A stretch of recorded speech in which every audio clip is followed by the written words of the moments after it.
선거 로고송과 요란한 율동이 가득했던 과거의 선거운동 모습이 바뀌었습니다. 선거운동 첫날 모습을 취재했습니다. 선거구별 표심에 영향을 미치는 공약을 살펴보는 시간. 오늘은 계양 갑선거구의 서울 지하철 2호선 계양 연결 공약을 살펴보겠습니다. 텔레비전 자체 빅데이터 분석을 통해 지역의 이슈를 살펴보는 시간도 마련했습니다. 부천 지역 주요 키워드를 살펴봅니다. 인천 지역 시민사회단체들이 총선 후보자들에게 시민 제안 공약을 제시하고 있습니다. 오늘은 환경 분야 시민 제안 공약을 들어봅니다.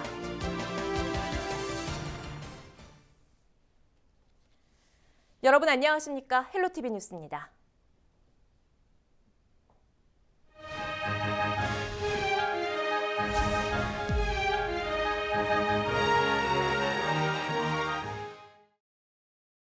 사.15 총선을 2주 앞두고 공식 선거운동이 시작됐지만 유세 현장은 비교적 덜 시끄러웠습니다. 후보들은 중독성이 강한 로고송 대신 자신만의 방법으로 유권자들을 만났는데요. 공식 선거운동 첫날 우리 지역의 모습은 어땠는지 이세진 기자가 돌아봤습니다. 김포 갑 더불어민주당 김주영 후보의 거리 유세. 선거 때마다 울리던 로고송도 선거운동원들의 요란한 율동도 사라졌습니다. 김포을 미래통합당 홍철호 후보의 거리 인사에서도 로고송은 빠졌습니다. 거리 유세를 돕는 선거운동원들은 띄엄띄엄 사회적 거리두기를 지키기 위해서입니다.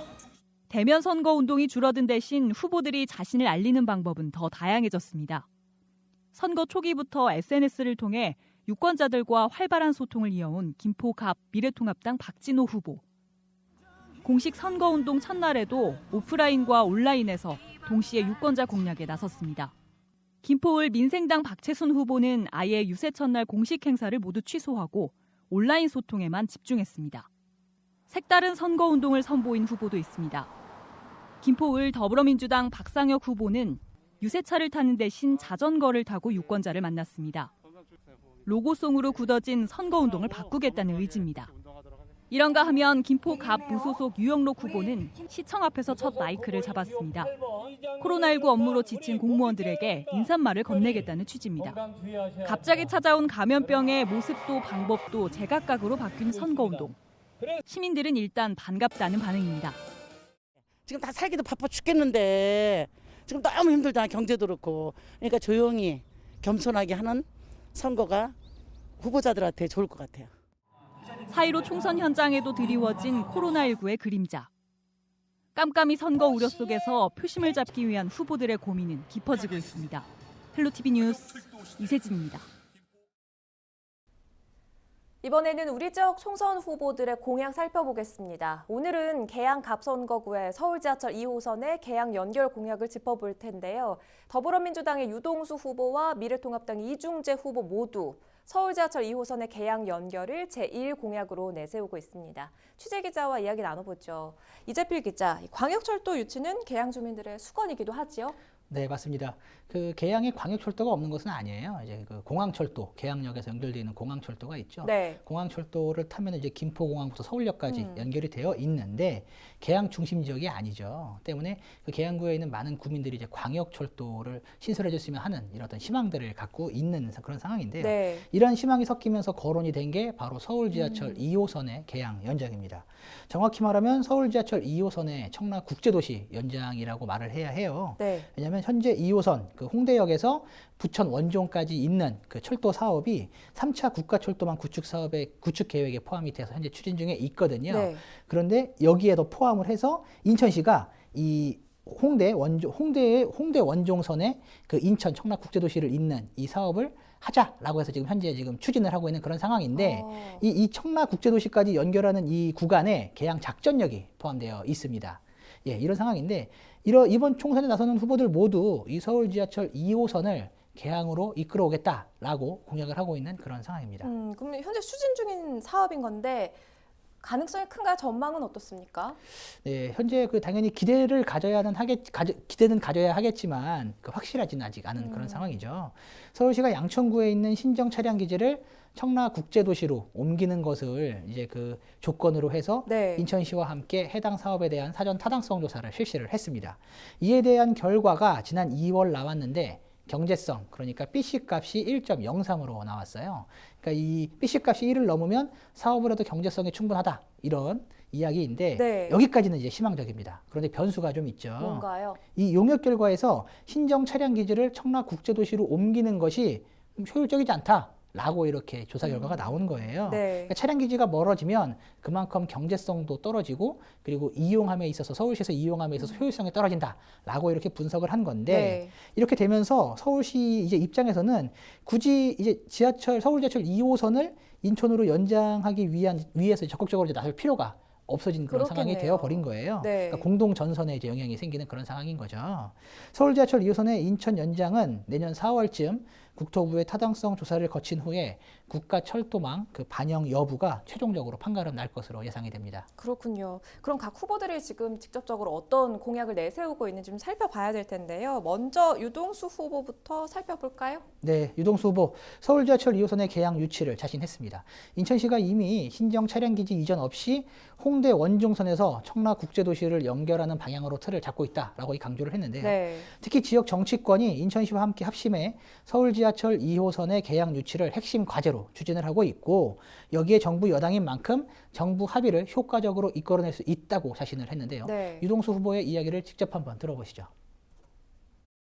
지금 인천시도 박남지 시장과 어제도 통화를 했습니다만 이 청라 원종선을 연결하는 것을 가장 중요한 문제로 박남지 시장도 생각하고 있고 또 국토부와 또 경기도와도 계속해서 토론회도 열고 논의했던 문제입니다. 저로서는 한 2년 이상 고민했던 문제이기 때문에 내년도에 4차 국가철도망 계획에 반영하는 것은 문제가 없다 이렇게 생각하고 있습니다. 더불어민주당 유동수 후보의 공약 들어봤고요. 이번에는 미래통합당 이중재 후보의 계획을 살펴보죠. 네, 이중재 후보는 작전력을 넘어서 서운동과 효성동에도 광역철도 역사를 신설하겠다고 공약을 했습니다. 네. 이미 홍대 원종선이 국가철도망 계획에 반영된 만큼 서울시가 아닌 정부와의 합의가 중요하다라고 이렇게 강조를 했는데요. 네. 그리고 이에 대해 이동수단은 주민의 인권이라고 표현을 하면서 주민의 인권을 강조해 중앙정부를 설득하겠다고 이렇게 주장을 했습니다. 이중재 후보의 이야기를 직접 한번 들어보시죠.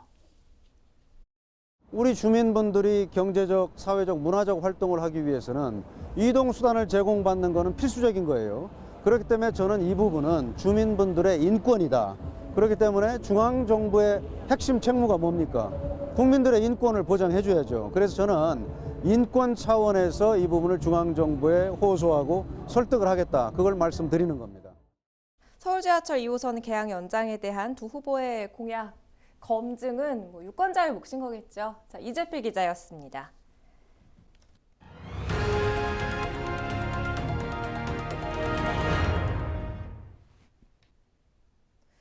4.15 총선을 앞두고 인천 지역 시민단체로 구성된 인천 주권찾기 캠페인 조직위원회가 출범했는데요. 이 조직위에서 발굴한 시민 제안 공약 중 오늘은 환경 분야를 살펴보겠습니다. 인천 물과 미래 최혜자 대표와 전화 연결돼 있습니다. 안녕하십니까? 네, 안녕하세요. 인천물과 미래 최혜자입니다. 반갑습니다. 자, 먼저 각 정당에 전달한 시민 제안 공약 중에서 환경 분야 공약이 어떤 내용들이 있는지 좀 짚어볼까요? 네, 환경 주권 분야는 크게 두 가지로 각 정당에다가 제안을 하였습니다. 그래서 첫 번째는 수도권이 사용하는 전력 에너지, 네. 쓰레기 시설의 인천의 집중 문제 해결과 두 번째는 무료용 부담금 폐지 및 안전한 수돗물 대책 마련 두 가지를 갖다 제안해 놓은 상황입니다. 자, 그럼 이제 하나씩 좀 살펴보겠습니다. 서울, 경기, 인천에서 사용하고 있는 전력의 공급 시설인 발전소가 인천에만 집중이 되면서 주변 주민의 생명권을 침해하고 있다는 문제가 있죠. 이 수도권 예, 전력 그렇습니다. 사용 현안 그리고 어떤 대안이 있을지에 대한 설명을 좀 해주세요.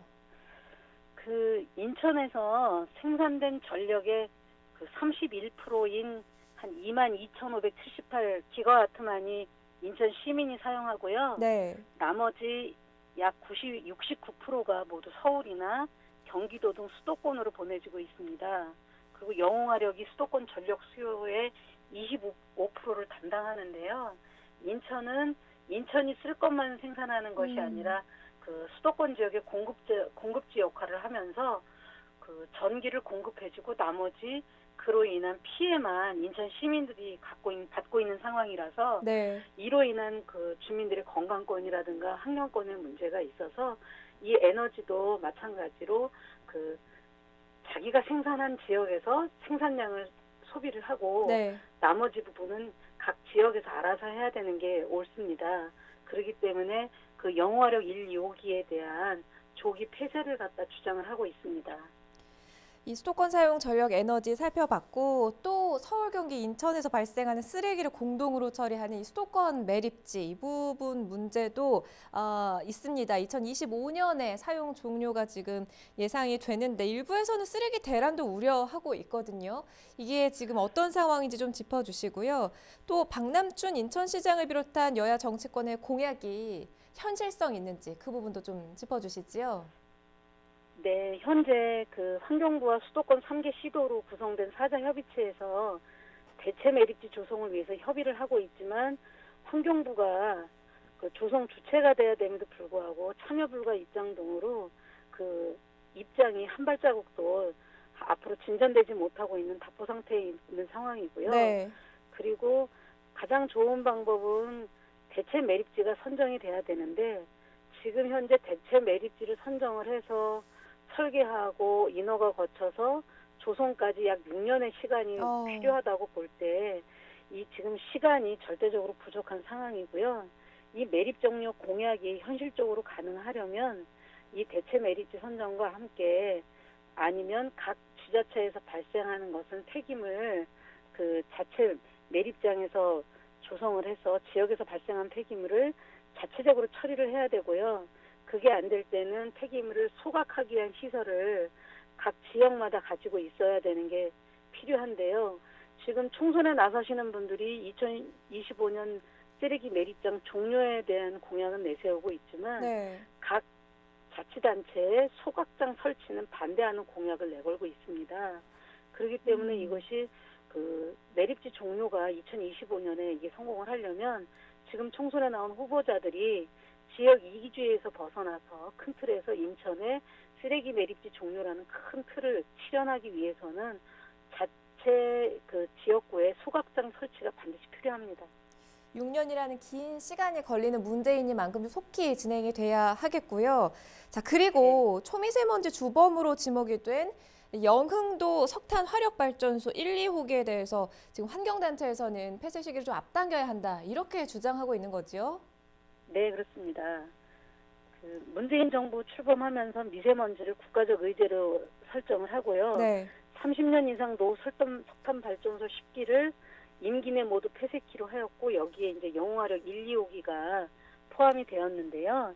이 영웅화력 1, 2호기의 이 문제가 지역의 미세먼지뿐만이 아니라 그 영종 지역뿐만 아니라 영흥 지역뿐만이 아니라 멀리는 강화, 서울, 경기도 수원시와 과천시까지 미세먼지가 영향을 미치고 있습니다. 또 이로 인해서 그 지역 주민들이 호흡기나 심혈관계 질환이 다른 그 석탄화력 발전소 있는 데보다 월등하게 수치가 높은 것으로 조사되고 있습니다. 네. 자, 시민 제한 공약 중에서 환경 분야 공약 지금 짚어보고 있는데요. 이번에는 안전한 수돗물 대책 등에 대한 얘기를 좀 나눠보죠. 사실 인천 지역은 작년에 적수, 이른바 붉은 수돗물 문제로 시민들이 큰 불편을 겪었는데 관련해서 어떤 대책이 좀 필요할까요? 그 일단 작년에 인천에서 붉은 수돗물 사태가 난 것은 이제 그 사실은 그 수계 그 전기 검사에 따른 그 주민들의 불편, 단수로 인한 주민 불편을 줄이기 위해서 수계 전환하는 과정에서 급격하게 이루어지다 보니까 일어났습니다. 근데 그 아시다시피 이제 수도관이라는 게 지하에서 매설돼 있고요. 또 저희는 그 원수를 가지고 있지 못하기 때문에 그 탈당물을 끌어와야 되는 입장이라 그 일단은 상수 원수에 대한 수질의 안전성이 확보가 돼야 되고요. 네. 그리고 이것이 그 시민들한테 공급되는 과정에 대해서 그 상수도 인력의 전문성 확보와 또한 상수도 행정에 시민이 함께 참여해서 그 행정의 의사결정이나 안전하고 건강한 수돗물을 만들기 위해서 시민들이 같이 참여해서 수돗물을 직접 믿을 수 있어서 그 물을 직접 마시는 것이 이에 대한 대책이라고 할 수 있습니다. 네, 시민 제한 공약 중에서 환경 분야 공약 짚어봤습니다. 오늘 말씀 고맙습니다. 예, 감사합니다. 인천 물과 미래 최혜자 대표와 이야기 나눠봤습니다.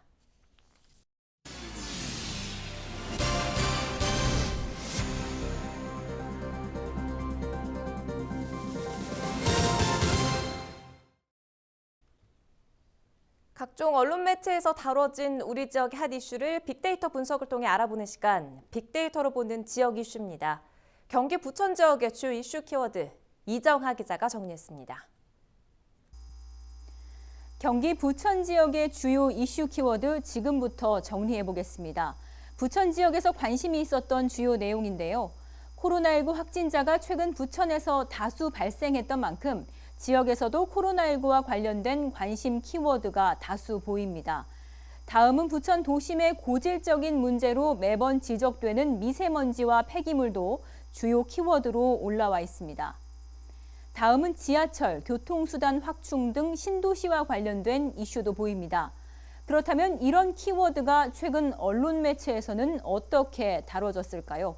저희는 빅데이터 키워드를 기준으로 크게 3가지로 나누어 그동안 이슈가 됐던 보도들을 정리해봤습니다. 먼저 코로나19입니다. 코로나19로 전국의 학교가 휴교령에 들어갔고 또 온라인 개학을 앞두고 있다는 소식 전해드렸는데요. 유행 초창기부터 현재까지 부천 지역 유치원들이 휴업에 들어갔다는 내용이 시민들의 관심을 받았다는 것을 빅데이터에서도 확인할 수 있었습니다. 이후 서울 구로 콜센터에서부터 시작된 코로나19 감염이 점차 수도권 전체로 확산됐습니다. 해당 콜센터의 확진자들이 서울과 경기도에서 지하철 1호선을 타고 출퇴근했다는 동선이 공개돼 1호선이 지나는 부천에서도 해당 보도 내용이 큰 이슈가 됐습니다.